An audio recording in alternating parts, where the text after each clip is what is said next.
Eu sou o Williams Mathers. Eu sou o Alexandre. Eu sou Arthur Mendonça. Eu sou Danilo Moreno.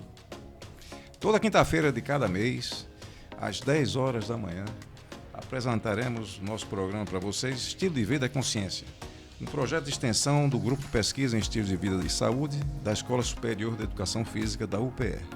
Estamos aqui para mais uma roda de diálogo com renomados especialistas e falaremos desta vez sobre o impacto das atitudes, escolhas e comportamentos sobre nossa saúde e bem-estar. A conversa de hoje é com os nossos caros convidados, o Danilo Moreno e o Arthur Mendonça, que conversaremos sobre o tema estilo de vida e deficiências. Bem-vindos e peço a vocês que falem um pouco de si para aqueles que nos assistem. Danilo. Bom dia William, bom dia Alexandre, Arthur. Sou Danilo Moreno, sou graduado em Educação Física, sou do estado do Ceará, sou de Fortaleza. Tenho minha especialização em Fisiologia e Biomecânica dos Movimentos, Artes Marciais, Esporte de Combate e Luta. Fiz meu mestrado em Atividade Física e Saúde e estou aqui estudando um pouquinho no doutorado em Ebiatria na Universidade de Pernambuco. Estamos construindo um instrumento bem interessante. E falaremos sobre ele daqui a pouco, né? Arthur. Ok, eu sou Arthur Mendonça, sou formado em Administração, graduado, especialista em Orientação e Mobilidade, ou seja, atendimento à pessoa com deficiência visual, e sou consultor em acessibilidade. Atuo na área educacional, na área empresarial e cultura. Danilo e Arthur, no último censo realizado pelo IBGE, o Instituto Brasileiro de Geografia e Estatística, de 2022, registrou que o Brasil tem 14,4 milhões de pessoas com algum tipo de deficiência, o que representa 7,3% da nossa população brasileira. A maior parte das dificuldades relatadas está ligada à visão. São 7,9 milhões de brasileiras e brasileiros que disseram ter alguma dificuldade para enxergar. Esses números crescem com a idade, enquanto apenas 2,2% das crianças e adolescentes até 14 anos têm algum tipo de deficiência. Esse percentual sobe para 5,4% entre os 15 e 59 anos e chega a 27,5% entre os idosos de 70 anos ou mais. E interessante observar, Alexandre, que para além desses dados, a gente pode observar que cerca de 3 milhões de pessoas com deficiência são analfabetas. Um valor aproximadamente 4 vezes maior do que a população sem nenhuma deficiência. E esse valor fica ainda mais alarmante quando a gente vai observar a relação dessa pessoa com deficiência com o ensino superior. Quando a gente tem cerca de 7,5% dessa população concluindo alguma graduação, frente a 20% da população sem deficiência. Então, são dados alarmantes para a relação da inclusão dessa pessoa com deficiência na nossa sociedade. Hoje a nossa conversa ela pode começar pelo tema do programa, estilo de vida. Arthur, você tem uma experiência pessoal, familiar, para além da tua expertise profissional, que, aliás, me parece que originou-se exatamente nessa experiência pessoal. Receber uma pessoa na família com necessidades especiais ou específicas, sem dúvida, muda a dinâmica familiar, não é? Você contaria algo nesse sentido para a gente? Como foi essa experiência? Como surgiu o teu interesse por essa área? Sim. Eu diria que nós fomos pais de uma pessoa com deficiência visual cega e num período onde não se tinha informações fáceis como nós temos hoje. Marília nasceu em 1993 e, para você ter ideia, o Google é de 2001. Então, você não tinha nem a internet era fácil, nem site de busca. Perfeito. Então, assim, a informação para a gente que nenhuma família está preparada para ter um filho com deficiência. E buscar essa informação onde? Como?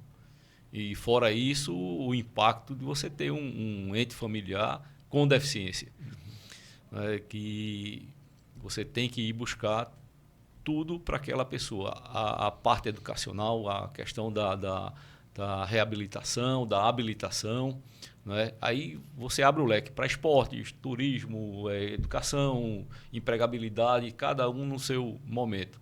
Então, assim, o impacto foi grande, tá? Mas a gente teve que arregaçar as mangas e ir à luta, e ir buscar mesmo. O que é que eu faria? O que é que nós fizemos? Tá? Como não tinha facilidade, eu fui atrás de pessoas cegas. Instituições de pessoas cegas.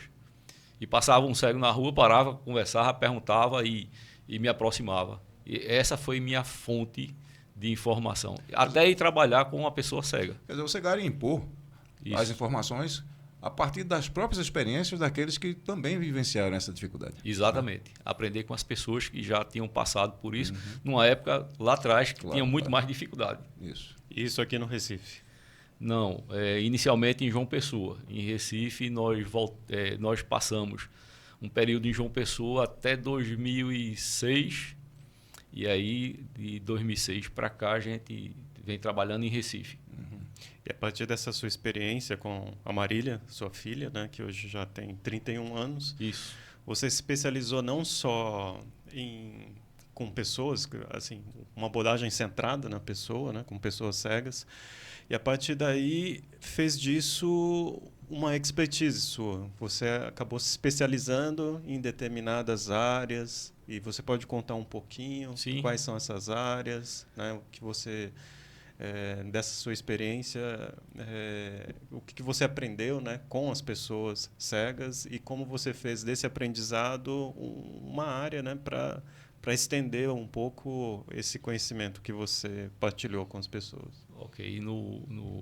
Eu, no início, fiquei muito focado na questão da deficiência visual, né, e muito específico na área da cegueira. E como a gente não tinha muita informação, eu jamais imaginava a questão do mundo da pessoa com baixa visão, o espectro que tem isso aí.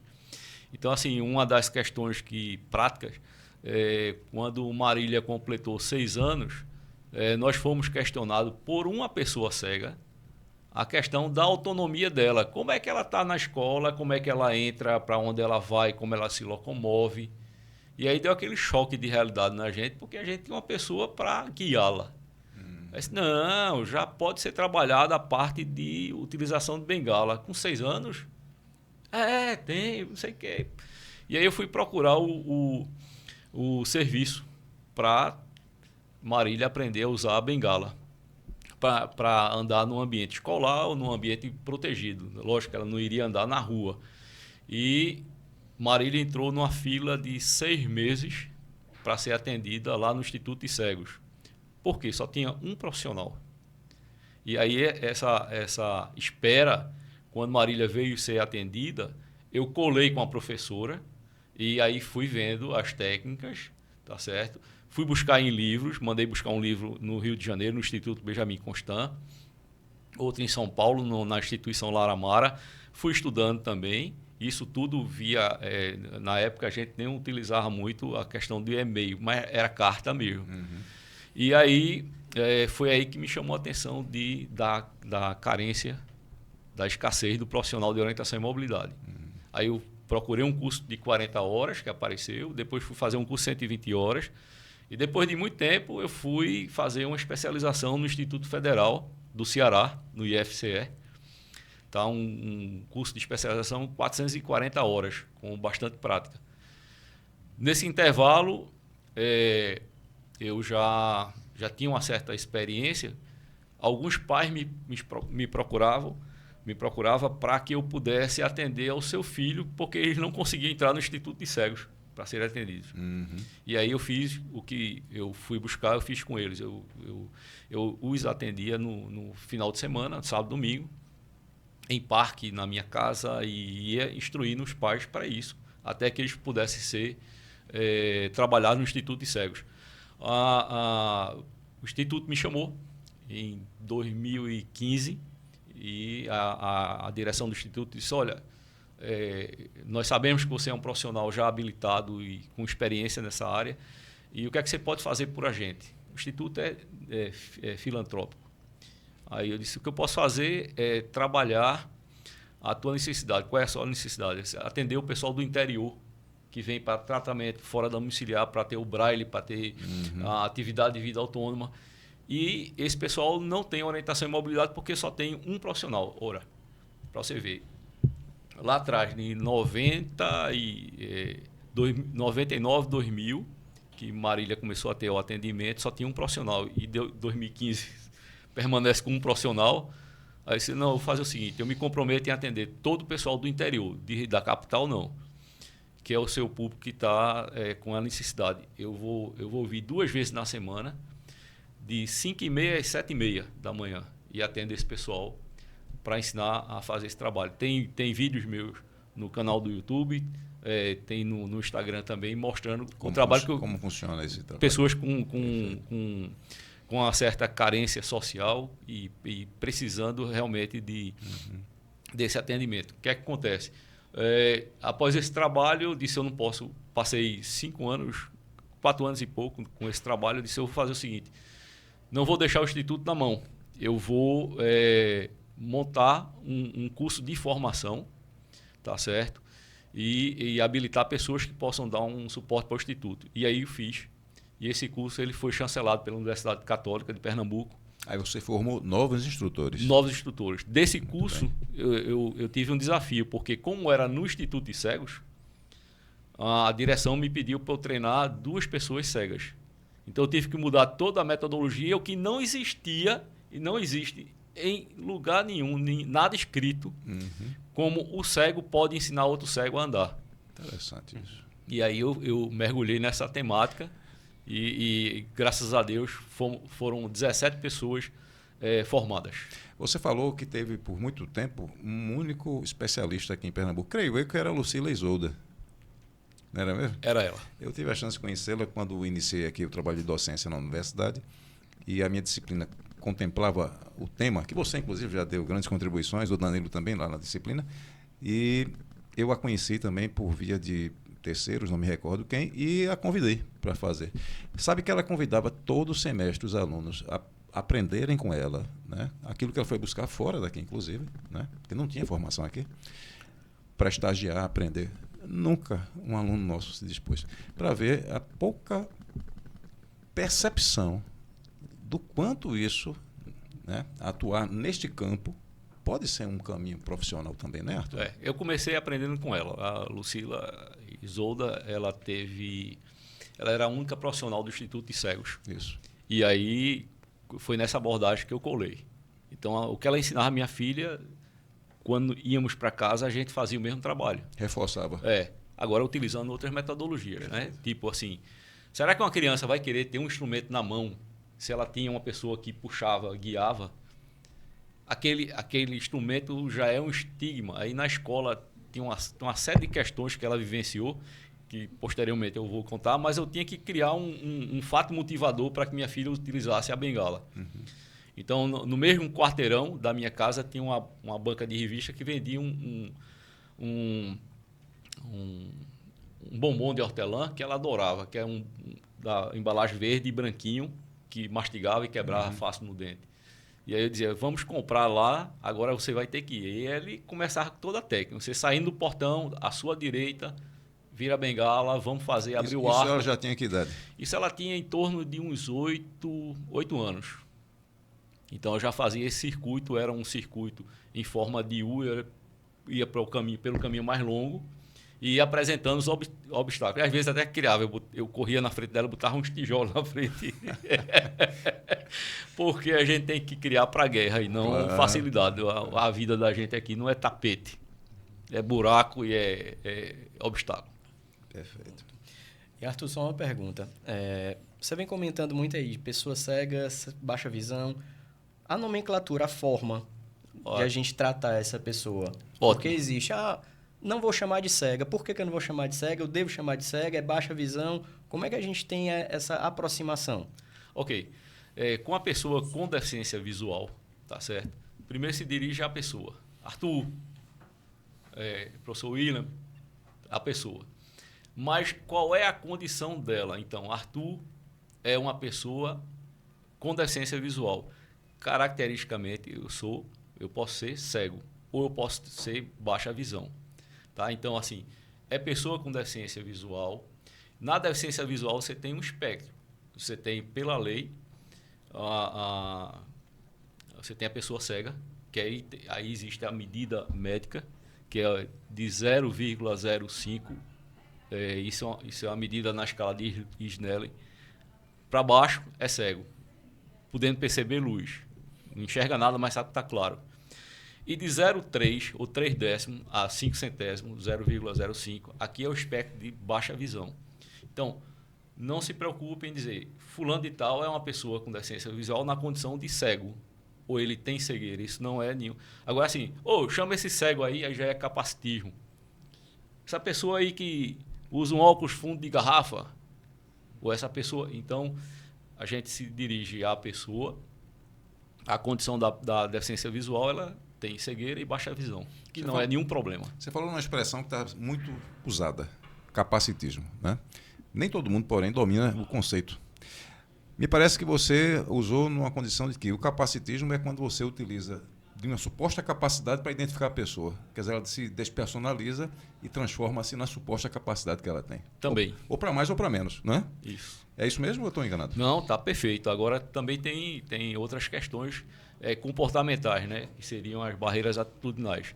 É você supervalorizar a pessoa por ela ter uma deficiência. Ele não tem as duas pernas, é um ótimo corredor, um excelente corredor. Apesar de não ter as pernas. Apesar de não ter as pernas. Isso é o que a gente vê muito com relação ao paradesporto, né? Verdade.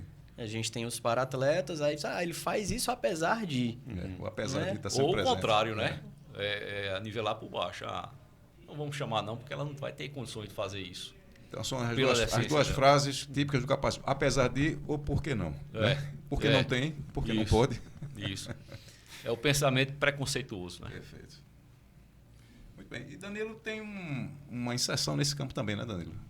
Sim. Não na área visual, mas tem aí uma experiência de docência, A gente já lecionou algumas disciplinas envolvendo pessoas com deficiência.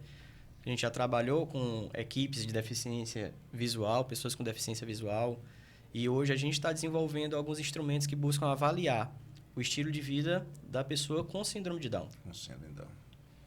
A temática da deficiência é um universo. Tem muita coisa a ser tratada, né? Uma das áreas que me interessa particularmente é a área do esporte, o esporte adaptado. Eu conheci sua filha muito jovem, penso eu, com 11, 12 anos, né? E, de um certo modo, acompanhei todo o crescimento dela. E eu me lembro muito bem, Arthur, às vezes que você foi lá, você levou, inclusive, vídeos. A Marília praticando todo tipo de esporte e atividade física. Como é que foi isso? Foi fácil? Como é que... Então, não foi fácil. Toda família que tem uma pessoa com deficiência, ela vai enfrentar barreiras, mas ela não pode chegar barreiras diversas, né? Pessoas negando a matrícula, é uma delas, ou instituição. Mas você não pode sentar, chorar e se lamentar. Porque se isso fosse o resultado, todo o meu problema está resolvido. Eu sentava e chorava. Até o financeiro. Então, nós... Lógico que o profissional, na época, ele não tem formação, nem a formação como tem hoje. Hoje você ainda já aborda numa graduação, você já tem curso de formação específico, bem específico mesmo. Então a gente chegava junto. Um profissional da UPE, que eu assim, tiro o chapéu para ele, foi uma pessoa que foi muito receptiva e acolhedora e desenvolveu um trabalho, foi o professor Jorge. Ele tinha um centro de ginástica. Jorge e Etienne é um casal que... Jorge Bezerra, colega nosso lá da SF. Minha menina escutava as colegas dizerem que fazia ginástica, fazia balé, fazia natação. E ela dizia, eu quero fazer ginástica olímpica. Porque as meninas faziam, virava de cabeça para baixo, fazia... E ela, isso estimula. E ela disse, como é isso? Aí nós fomos procurar um centro de ginástica e o casal... lógico, eles disseram, a gente não tem experiência, mas como a gente pode trabalhar? Então, era essa postura que tinha. Então, nós íamos buscar ou o serviço ou a prática, mas a gente subsidiava o profissional. Então, ali foi dado informações básicas, tá? Quando for guiar, mostra para ela primeiro como é que é, depois você não precisa nem tocar nela, só é falar, dizer, 2 passos à frente, identificou a marca, agora você vai correr naquele ritmo que nós treinamos. Então, ele desenvolveu um trabalho, ele só não, e as filhas que estavam lá também, Isso. que eram alunas e hoje são professoras. Yes. A Ludmila é uma delas. Inclusive entrou recentemente para o nosso quadro de docentes. Excelente, viu? excelente. Então você vê aí, assim, quando o profissional ele primeiro é receptivo e tem a proposta de desenvolver um trabalho. Assim foi na natação, assim foi, ela fez também maratona de rua, corrida, Balé, isso. bicicleta. Isso. Eu fiquei impressionado com aquele vídeo que você mostrou. Ela pedalando, Isso. sozinha, inclusive. Né? É. Você por perto, evidentemente. Dando a informação. Na época que eu não tinha ainda aquela questão da tecnologia assistiva, ou seja, tem um pontozinho de fone para dizer ela vá para a esquerda, direita, né? Então a gente utilizou outros meios. Um dos meios era eu correndo na frente, fazendo um certo som e ela acompanhando o som e eu garantindo que ela não iria ter nenhum obstáculo. Patinação, arborismo, tem uma lista longa de experiência com a Marília, né? E hoje ela adora dançar. Se botar se disser que tem um show de forró, de brega, seja lá o que for, ela gasta o solar de sapato todinho. E preocupa, viu? Porque aí a gente sabe que está num espaço onde tudo pode acontecer, né? Um pouco dessa sua experiência, né, com a Marília, sua filha, uma abordagem centrada na pessoa, não é? É um pouco também, não é, Danilo, da sua preocupação com as pessoas que têm com síndrome de Down. Daí você pode falar um pouco assim de como fazer uma pesquisa, né? A partir da experiência. O que é uma pesquisa a partir das experiências com as pessoas com deficiência, né? As pessoas com deficiência intelectual, elas são muito, digamos assim, mais excluídas do que as outras deficiências, né? Pelo estigma que se tem de ela não ter a capacidade para. Então, quando você vai fazer uma pesquisa científica, quando você vai entrevistar, quando você vai conversar, a tendência da pessoa típica é ela não se dirigir à pessoa com deficiência intelectual. Ela se dirige sempre ao pai, ao responsável, a quem está ali ao redor dela para responder por ela. Então, a gente não escuta a voz dessa pessoa. Então, a nossa intenção enquanto a pesquisa é fazer com que essa voz seja ouvida. Então, a gente está criando, a gente está em busca de ouvir. Então, é um instrumento específico para eles, né, para que eles possam falar e a gente consiga ouvir isso, como é a percepção que eles têm desse estilo de vida. E, ao mesmo tempo, a gente tem o mesmo instrumento com as adaptações, com as adequações para os pais. Então, a gente tem esse lado, né, de envolver tanto a pessoa com deficiência, né, no caso da síndrome de Down, e os seus pais, os seus responsáveis, que também têm essa percepção, e meio que comparar para saber se a percepção dos dois estão, né, congruentes, estão indo para o mesmo lugar. Só para eu entender, quando você fala instrumento, você está falando assim, é um questionário, né, Isso, com perguntas. É um questionário com perguntas que não é dirigido para o pai nem para a mãe da pessoa com síndrome de Down. Mas é um questionário para a pessoa com síndrome de Down responder ao questionário. Esse questionário é específico para os jovens, né, com idade entre 15 e 29 anos. Então, a gente tem um instrumento, a gente tem esse questionário específico para eles e a gente tem a adequação desse questionário para os pais. Então, são 2 questionários dentro de uma mesma pesquisa. Então, a gente vai ter tanto a percepção pessoal do síndrome de Down, da pessoa com síndrome de Down, como a gente vai ter a percepção dos pais sobre o estilo de vida dos filhos, né? Pais ou responsáveis sobre o estilo de vida dessa pessoa com síndrome de Down. Me permita, agora eu fiquei curioso. Os 2 instrumentos, possamos dizer assim, né? Sim. Eles estão sendo utilizados com o propósito de validação final de um instrumento para a pessoa com síndrome de Down. Ou esses 2 instrumentos sempre serão utilizados em paralelo? Você entendeu a minha pergunta? Entendi. São 2 instrumentos. Certo. São 2 instrumentos. Quando a gente está no processo de validação, quando eles estiverem validados e disponíveis, você pode escolher se aplica diretamente à pessoa com síndrome de Down ou perfeito. Os então, dois. Os 2 estão sendo validados. Isso, os 2 estão no processo de validação. E o que é aplicado aos responsáveis, certamente, é o espelho para validar o que é aplicado, para ver o quanto, de fato, ele é confiável e pode ser aplicado com a pessoa, com a síndrome. Isso. Perfeito. Você pode dar um exemplo? Pronto. A gente vai perguntar, por exemplo, uma das perguntas é a intensidade da prática de atividade física. A gente estava conversando antes do programa sobre isso. que a gente pergunta à pessoa com deficiência, a pessoa com síndrome de Down, ela não vai conseguir escalar, ela não vai apontar o grau de cansaço. Então, a gente vai perguntar direto se, durante a prática, ela fica cansada ou não.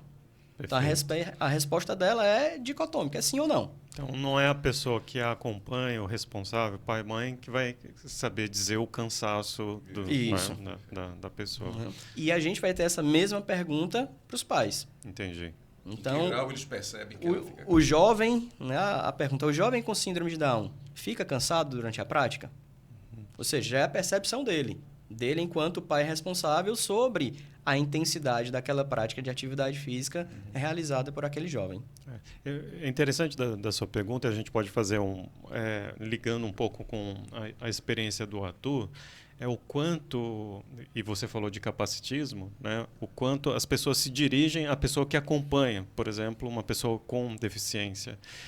Né, uma abordagem que não é uma abordagem centrada na pessoa. Então, ambas experiências, né, a sua, uma experiência de vida e também uma experiência de formação, né, como formador, a questão que a gente diz respeito de como tornar, né, e compreender a experiência da pessoa e quebrar certas barreiras. Né? Então, do ponto de vista da ciência, né, esses dois questionários.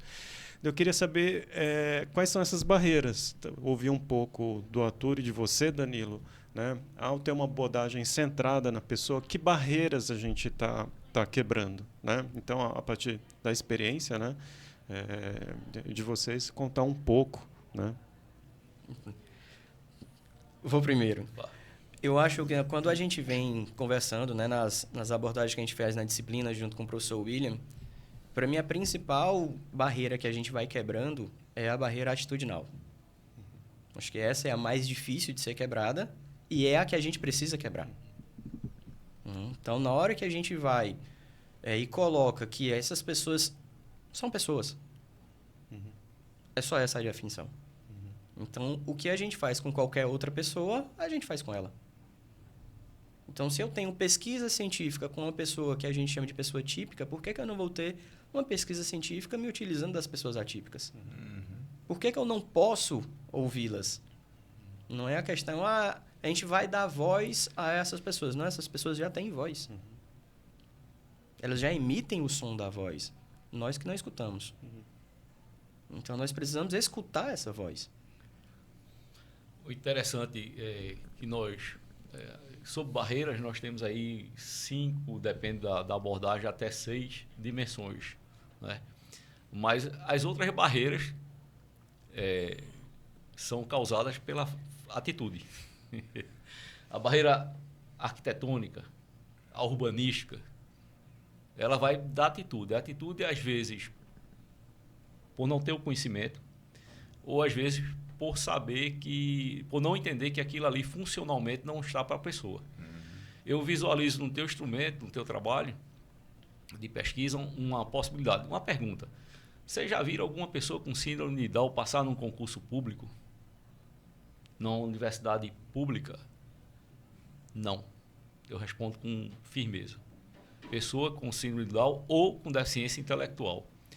Vou dizer aonde pode chegar teu estudo, tá certo? Dentro dessa pesquisa dicotômica, uma possibilidade de você quebrar uma barreira na comunicação e no entendimento numa seleção, ou seja, adaptação de uma prova para esse público. A gente tem que começar a pensar nisso. Então, assim, o desdobramento da tua pesquisa, o entendimento, pode fazer com que, aí onde entra as famílias, aqui em Pernambuco eu conheço várias mães, pais e famílias que têm filhos não só com síndrome de Down, mas, como você falou, atípicas, que lutam nessa perspectiva, tá certo? Perspectiva de poder entrar numa faculdade, numa universidade pública, poder ter um emprego público também, tá certo? Há pessoas com síndrome de Down que entraram em graduação e hoje são profissionais, sim. Aqui em Pernambuco tem... na área de educação física, eu conheço o Beto Suassuna, que formou-se na SAL e e atua, não sei se ele ainda está atuando na área, que ele era empregado da Uninasal. Então ele tinha outras pessoas na área da educação, na parte de gastronomia. Então é um leque, tá? Então assim, para o mercado absorver, vai ter que quebrar a barreira atitudinal.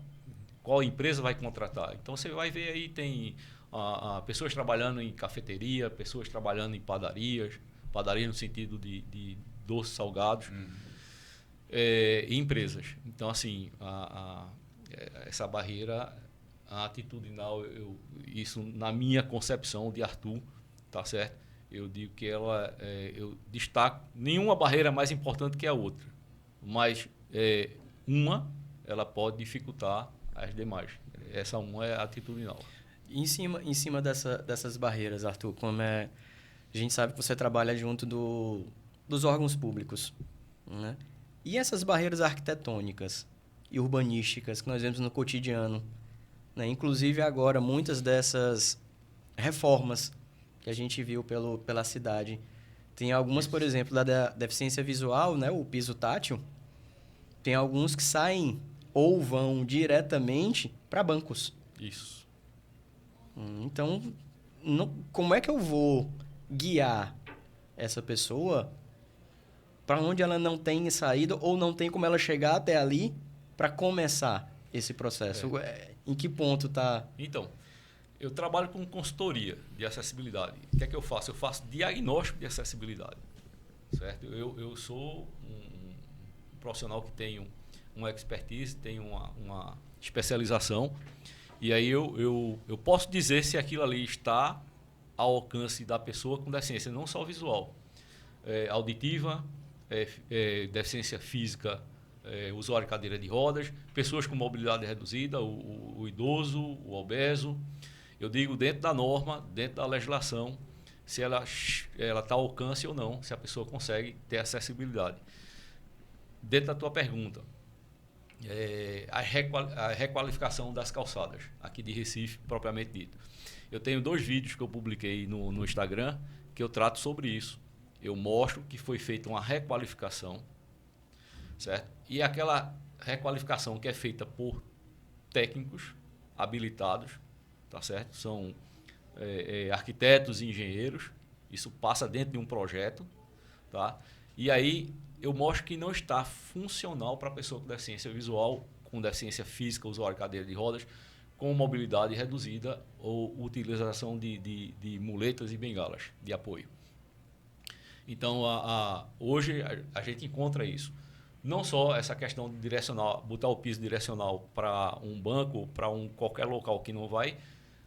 Eu encontro, algumas vezes, em determinadas calçadas, que a posição do piso vai botar na travessia, vai botar a pessoa cega no sentido contrário da outra via, ela atravessando transversal, oblíquo, aliás, não transversal.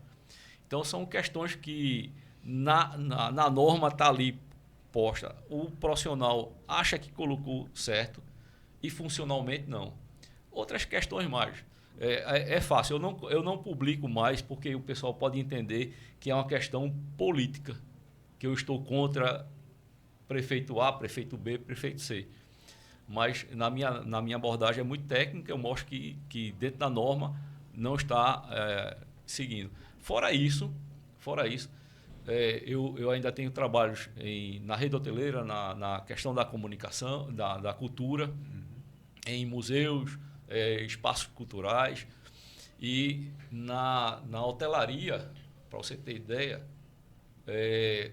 a Lei Brasileira de Inclusão, a LBI, Lei 13.146 de 2015, passou a vigorar em 2016. Ela tem um artigo lá que diz o seguinte, o artigo 45, 10% dos apartamentos devem ser acessíveis no hotel. Hotel, pousada ou similar. Tá.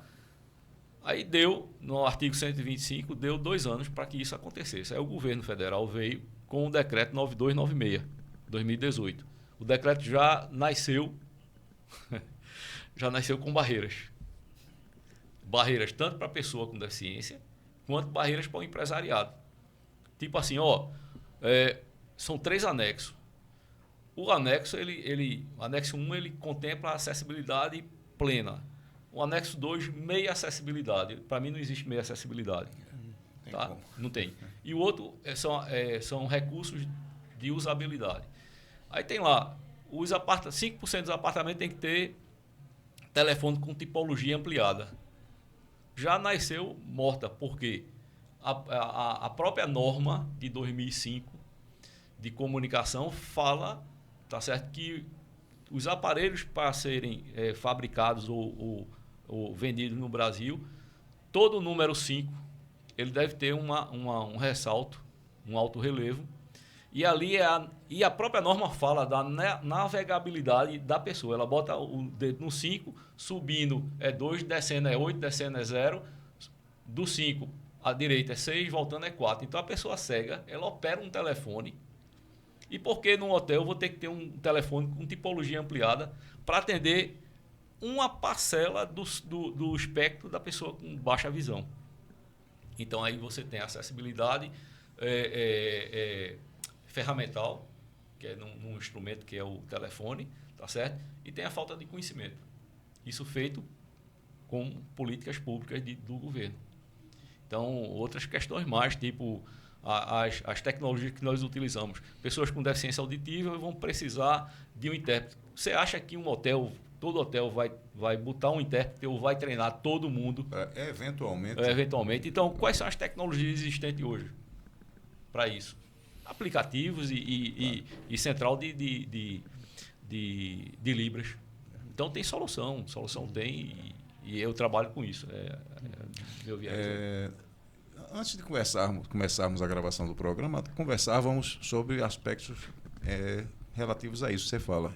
Aspectos até mais sutis. Por exemplo, você falava de uma experiência que Marília passou, numa dada situação na faculdade, ou num concurso, que foi dada a ela a possibilidade dela ter a prova feita em Libras.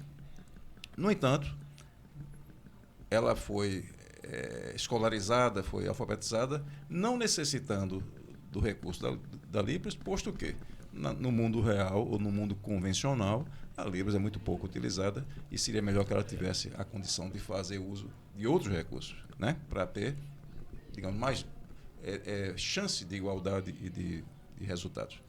Então, muitas vezes a legislação aparentemente dá a possibilidade e esta possibilidade não contempla as sutilezas, aquilo que você falava da necessidade específica, né? Você pode repetir aquela história? Porque é muito interessante isso. É interessante que nós tomamos como base a LBI, que é a Lei Brasileira de Inclusão, que é o Estatuto da Pessoa com Deficiência. Tá? E lá tem um artigo, se não falha memória... Eu referi-me a Libras, mas é Braille, na verdade. Lá tem um artigo que diz o seguinte: olha, a pessoa com deficiência ela não é obrigada a se submeter àquilo que está sendo oferecido. É um direito de escolha. Em tudo, até em um tratamento médico, até...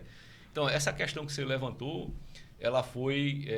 Marília, ela participou na época, tá, do vestibular, e ela não tinha lei de cotas na época para a universidade pública ou qualquer outra instituição de ensino superior. Não existia lei de cotas para ela. Então, ela disputava de igualdade não. Ela disputava com todo mundo a mesma vaga. Tanto que ela teve uma nota muito boa na UFPE, tá certo? Foi 7 ponto alguma coisa, mas entrou no ponto e corte. Então, assim, para uma pessoa que enxerga, ela pega um livro, bota o olhão lá, já lê, pá, e capta. Para Marília, não. A gente tinha que ou transformar em áudio ou transformar em braille. E para ela acompanhar esse ritmo do vestibular, ela teve que fazer cursinho, ela teve que... E no cursinho, a pessoa não quer saber se tem uma pessoa cega. Está jogando o assunto e a gente vai ter que destrinchar isso. Claro. Então, essa dinâmica dela a levou, no ensino médio, a ter o recurso de um ledor ou do áudio que a gente preparava, gravava e passava para ela para poder ter a informação. Quando ela chegou na Universidade Católica, lá tem um núcleo de apoio ao discente com deficiência. E lá eles disponibilizaram para ela, lógico, com uma boa intenção, a prova em braille. Logo, ela disse: meu pai, e agora? Eu disse: agora é você com seus professores se vire. Porque os professores são juízes, desembargadores, grandes escritórios de advocacia, tá certo? Então eles entram lá, mandam o recado, quadro, ou então aqueles livros grossos com letras minúsculas. E aí ela disse, olha, ela tratou com cada professor como ela iria ser avaliada. Eu prefiro que tenha um ledor e tal. Sendo que alguns professores disseram assim, um ou dois estiveram na coordenação e disseram assim, ela está pedindo uma pessoa para ler. Eu vou botar minha prova aqui, vocês veem como fazem aí. Aí foi quando o núcleo de apoio ao discente foi lá e disse, Marília, a gente tem aqui impressora em braille, é louvável e é o caminho, certo? Mas essa é uma ferramenta que para ela utilizar o braille é super necessário, mas para ela na dinâmica não é. Por exemplo, ela vai pegar uma prova em braille e vai ler um texto longo de direito para responder algumas questões ou aberta. Então, quando ela estiver lendo, se ela quiser voltar para aquele trechozinho ali, ela vai ter que voltar para o início, porque senão vai ficar procurando onde está. O estresse, a qualidade de vida, falamos em qualidade de vida, falamos de adaptação curricular, que vai trazer uma qualidade de vida. Ela disse, eu prefiro um ledor, porque o ledor diga assim, olha, por favor, vai àquele ponto que trata sobre isso e lê dali para frente. Esse é um recurso que é um recurso abordado nas resoluções do MEC. É um dos recursos que a pessoa cega pode se utilizar disso. Então ela disse, olha, eu tenho uma necessidade, certo? Porque eu não enxergo, mas eu tenho uma necessidade específica. Para mim, o ledor é melhor nessa situação, para eu poder ter agilidade. E o braille, para mim, em determinadas situações, pode ser favorável ou não. Pode ser cansativo. Então, eu vou declinar do braille da faculdade e vou preferir um ledor. Então, monte a estrutura e a gente vai trabalhar dessa forma. E a faculdade atendeu? Atendeu em outras versões também. Tipo assim, Marília, tu vem para aqui para a coordenação, a gente vai botar, o professor quando estiver aplicando prova no tempo real, a gente insere a prova no computador, tu responde no computador, certo? Que tem um sistema de voz, sintetizador de voz, a gente salva, imprime, você assina, tá, tudo bem. Aí foi quando ela viu que, quando ela voltava, quando acabava o tempo dela de prova no computador ou com o ledor, que era fora de sala de aula, ela quando voltava para o intervalo, que encontrava com os colegas estavam comentando sobre a prova. E aí, rapaz, tu viu quando fulano chegou e falou sobre aquilo, tu tirou a dúvida, aquilo ali foi a chave para mim. Ela viu quando estava perdendo a oportunidade também. Porque estava fora da em sala de aula. Então, são questões bem pontuais. Essa sua experiência me chamou a atenção, que eu gostaria de ouvi-lo também, da sua experiência para a formação de professores, né? Como você tem formado professores, né? Você falou um pouco da experiência da Marília, que na nossa formação em licenciatura, pelo menos no período, né, que eu me formei, a gente não aprendia, né? Eu queria saber como é formar atualmente professores. Então, você me permite, antes de você sim. responder? Inclusive, você coloca isso em um livro que você recentemente publicou, né? Que é um título, Formação Docente numa Perspectiva Inclusiva, Memórias de um Pai Educador. Me parece que o modo que você colocou isso aqui, eu não li ainda, mas parece um modo muito mais palatável e interessante. Você começou com a tua experiência para poder formar novos professores. Eu acho que está dentro da pergunta que o Alexandre coloca para você. Então, Alexandre, eu lá no início eu fui buscar muito, entendeu? Participar de encontros, congressos. E eu tinha um certo conhecimento, mas esse conhecimento não muito estruturado didaticamente, de uma forma acadêmica. E aí, quando tinha assim, uma pós-graduação, isso em 2007, pós-graduação da educação especial, com ênfase na deficiência visual. Aí tinha um professor que ia administrar esse conteúdo e dizia assim, Arthur, tu pode dar uma palhinha para mim lá para a turma falar sobre a parte da cegueira? Aí eu disse, posso. E lá fui me empolgando, isso foi me incentivando a isso. E com isso eu também, a partir disso daí, eu montei também algumas oficinas para ensinar aos pais, professores, a adaptar tarefas para a criança lá do infantil. Tá? Uma tarefa de matemática, onde vai se trabalhar conjunto, uma tarefa de português, seja lá o que for, qualquer disciplina, a gente fazia a adaptação da tarefa. Essas oficinas não eram oficinas pagas, eram oficinas que a gente dividia conhecimento. Então, assim, eu tinha o prazer de fazer. Na minha casa era um verdadeiro arsenal, eu tinha de tudo. Tanto que quando Marília passava do ano, eu pegava todo o material dela, doava no Instituto de Cegos. Fazia até maquete tátil. Então, assim, ensinar a fazer maquete tátil. Isso me chamou a atenção e me levou a esse caminho. E aí eu comecei a estruturar a formação, foi a primeira formação de profissionais. Foi lá no Instituto de Cegos em 2016, quando eu formei aquela primeira turma de profissionais de orientação e mobilidade. E aí sim, eu coordenei o curso e ministrei o curso todo. Daí eu comecei a fazer uma outra abordagem mais direcionada. Aí eu fiz também, fiz uma especialização em docência do ensino superior, que aí eu tinha que me organizar em relação à parte didática.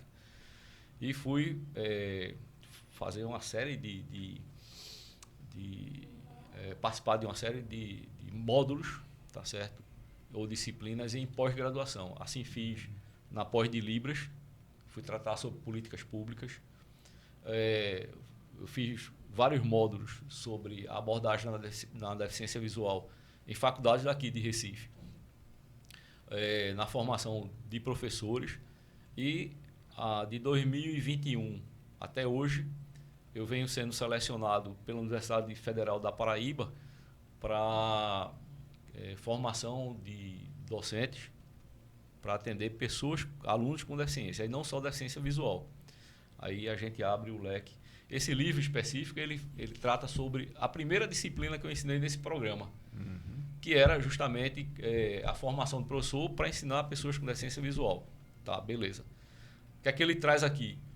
O que eu fiz lá em 2021, sendo que eu escrevi esse livro porque no primeiro dia de aula, quando eu saí de Recife e cheguei em João Pessoa, começa a passar um filme na minha cabeça do que nós passamos. Eu disse, eita, peraí, eu estive aqui em João Pessoa atrás de professores, atrás de profissionais que pudessem prestar serviço para minha filha, especializado, serviço bastante específico, e agora eu estou voltando para formar professores, ou seja, multiplicador.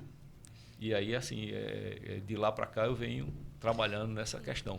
Mas em cima disso... Só para concluir essa questão do livro. Esse livro ele vai ser posto à venda para quem quiser? Como é que você dá acesso às pessoas? Existe um local? Como a gente pode obter esse livro? Isso. Na Amazon, na americana.com, tá certo? Perfeito. E assim, se precisar de alguma aula na UPE, eu trago até como uma parte de sorteio para os alunos e incentivo. Muito bom. O que eu ia comentar, professor, é exatamente sobre o processo de formação, mas a formação inicial do professor. Né? A formação continuada, você sair para uma pós-graduação, você tem acesso.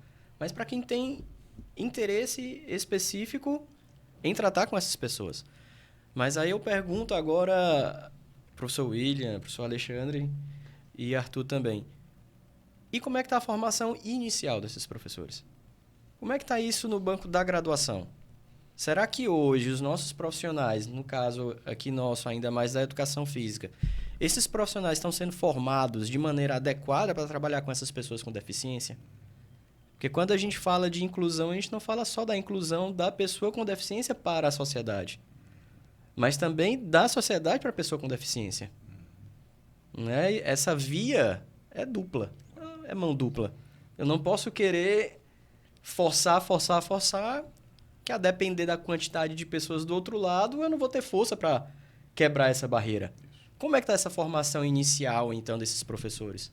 Há essa formação para tratar com pessoas com deficiência e ainda mais no seu variado cardápio, digamos assim, de deficiências, Porque eu posso ter uma pessoa só com deficiência visual. Só no sentido de é uma deficiência. Mas e aquela pessoa que tem deficiência visual e tem deficiência motora? E E quando aquela- eu tenho uma classe com pessoas com níveis. diferentes tipos de deficiência. Né? Então, como é que esse processo de formação inicial está se dando? A gente está em condições reais de formar profissionais para atuar com essas pessoas? Me parece que está muito no campo ainda da oferta de cursos, né, de aprimoramento, de aperfeiçoamento, de especialização. Mas, olha, cada vez mais se reconhece a diversidade da sociedade. O curso regular devia contemplar exatamente isso, né? O profissional ainda tem que buscar fora em uma especialização e às vezes nem sempre encontra, né? Complementando a sua pergunta, como é que os currículos das universidades estão tratando essa temática, né? Porque nas vezes que a gente estava lá na universidade, na disciplina, era muito visível, em alguns momentos, o espanto das pessoas. Sim. Com o que a gente trazia. Por que isso? Por que aquilo? Nomenclatura X, nomenclatura Y. Ainda é uma temática de fora, né? Outlier do mainstream formal de formação de profissionais. É quando vem um especialista falar, né? E aí fica até um evento, né? Tem um evento, coisa tal. Mas isso deveria ser o corriqueiro na formação dos profissionais. E não só da educação, do engenheiro, do arquiteto, do advogado, enfim, né? Veja, eu gostaria de puxar um pouco a conversa para a questão do estilo de vida. Nós reconhecemos, e o programa nasceu desse reconhecimento, o quanto nossas escolhas, comportamentos, atitudes, perante a dinâmica da vida, influencia na nossa saúde, no nosso bem-estar e nas relações com os outros, né? Isso é algo que está muito notório, muito discutido, muito falado na mídia. Estilo de vida, estilo de vida. Como é que está se pensando também a pessoa que tem deficiências acerca dessa questão maior do estilo de vida? Eu vejo que usualmente se preocupam muito, ainda há muita preocupação, e é pertinente isso, com a quebra de barreiras, né? A eliminação das dificuldades objetivas, né, e subjetivas que a sociedade impõe às pessoas com deficiência. Mas pensemos já numa etapa posterior, quebrar dessas barreiras. Como fica essa discussão de ter um bom estilo de vida, de participar efetivamente de uma vida dinâmica, ter um cuidado com a alimentação, a higiene do sono, o convívio com familiares e amigos, tudo isso que compõe essa grande tema que a gente chama de estilo de vida. Alguma coisa nesse campo, Arthur? Ou somente ainda estamos tentando quebrar barreiras? Sim, em todos os segmentos, tá certo, da deficiência. Eu diria deficiência intelectual, física, visual, auditiva. Vou puxar um pouco para a nossa área lá, que é a deficiência visual, tá certo? Estilo de vida, alimentação. Um cego, adulto, quer morar só, tá certo? Vai no supermercado e precisa saber se aquele produto dali, que produto é aquele, qual é a composição dele. Não é nem o preço. Porque hoje você tem determinados alimentos que você não consome por conta de tem algo que vai lhe fazer mal, ou você quer levar um estilo de vida melhor e bastante saudável. Então, a gente já trabalha com a questão do aplicativo. Ou seja, a empresa ela não vai botar um QR Code, mas ela tem um código de barra. E eu tenho um aplicativo aqui, feito por uma mulher cega do Rio Grande do Sul, onde você vai lá e pá, no código de barra. Aí a empresa precisa alimentar que aquele produto trata-se não de leite, mas um composto. Então tem que saber. Então, na área, vamos dizer, na área da alimentação, estilo de vida para pessoa com deficiência visual, cegueira e baixa visão, tá certo? Muitas vezes você encontra famílias, independente da condição social, tá certo? Onde não quer que o filho faça atividade ou colabore no dia a dia da casa. Eu atendi muitos assim. Eu tenho um vídeo meu que fala que a mãe dando depoimento. Meu filho ficava em casa sem fazer nenhuma atividade porque nós não queríamos, tá? E depois que ele veio para cá e foi aprender orientação imobiliária com o professor, ele tornou-se um atleta de goalball. Então ele saiu de um sedentarismo Agora, isso dentro de um processo, não é rápido, não. Claro. Tá? Estilo de vida para pessoa com deficiência. Por exemplo, são recursos. O recurso do cego usar a bengala para andar na rua. Tá? O que é que poderia melhorar com isso daí? Já que as calçadas são inacessíveis, tem vários obstáculos. Eu fiz um projeto aqui para Pernambuco, e esse projeto foi doado, e ele hoje funciona, sobre cão-guia. Ele funciona no Kennel Club. Esse projeto eu estudei ele todinho, eu planilhei, fui buscar o profissional para treinar, os 4 profissionais para treinar cão-guia aqui. Qual é a diferença da bengala para o cão-guia? Da bengala eu vou identificar o obstáculo, eu vou topar, vou tentar saber o que é aquilo. O cão-guia não, o cão-guia ele vai desviando. Isso é qualidade de vida no caminhar do cego? Sim. Então hoje em Pernambuco são 12 pessoas com deficiência visual com cegueira, são usuários de cão-guia, ou seja, tem uma qualidade de vida melhor no seu caminhar. O que é isso? A pessoa cega chegou lá embaixo, no prédio aqui da reitoria, ela vai ter que tentar chegar até o segundo andar, onde tem a sala de transmissão do estúdio. Tá? Ela vai lá e vai tentar procurar a porta, vai tentar ir em busca do elevador, se não tiver nenhuma pessoa ali no hall para dar uma informação. O cão-guia não, ele dá um comando de elevador. E o cão vai entender que é elevador e vai levar até a porta do elevador. Deu para entender a qualidade de vida no caminhar. Sim. É interessante isso. Fora outras coisas mais, na área educacional, na área profissional, no desenvolvimento profissional. E na relação do estilo de vida, quando a gente fala do paradesporto, né, o Arthur comentou agora do goalball, que é uma prática esportiva específica para pessoa com deficiência visual. Vale lembrar que o Brasil ele é campeão mundial e é campeão paralímpico de futebol para cegos. E é campeão... O futebol de 5. Né, e é campeão também mundial, tricampeão mundial de futsal para pessoa com síndrome de Down. E qual a importância da inserção nesse paradesporto? Porque não é uma simples atividade física. Naquela prática, ele vai ter relacionamento social, ele vai ter que modificar a alimentação dele para conseguir ter o seu rendimento, ele vai ter o entendimento de regras, ou seja, ele vai partir para a convivência, o relacionamento social associado à convivência dele, o que ele pode, o que ele não pode, até onde ele pode, até onde ele não pode. Então, ele tem que ter esse entendimento. Aí, vou partir para o desenvolvimento motor, o desenvolvimento de entendimento do que aquilo acontece. Ele vai ter que ter um sono melhor para conseguir, né, render, para conseguir desempenhar depois numa próxima partida, durante todo o campeonato. Ou seja, a prática do paradesporto, ele também ajuda nessa relação do estilo de vida, nessa relação toda do estilo de vida. E vai ainda... Eu vou viajar, eu vou conhecer outras cidades, eu vou conhecer a acessibilidade que tem em outras cidades e eu posso trazer alguma coisa diferente para a minha cidade. Eu que acompanho já de décadas essa questão da deficiência, por força do meu interesse inicial na minha formação e depois por convívio e interesse pessoal também, né? Conhecendo pessoas como você, enfim. Isso alimenta muito meu interesse e o meu desejo de contribuir também. Mas eu vejo que, evidentemente, sem minimizar nenhuma outra iniciativa, o esporte ele se tornou a grande vitrine, pelo menos no Brasil, na minha compreensão, para a causa das pessoas com deficiência, né?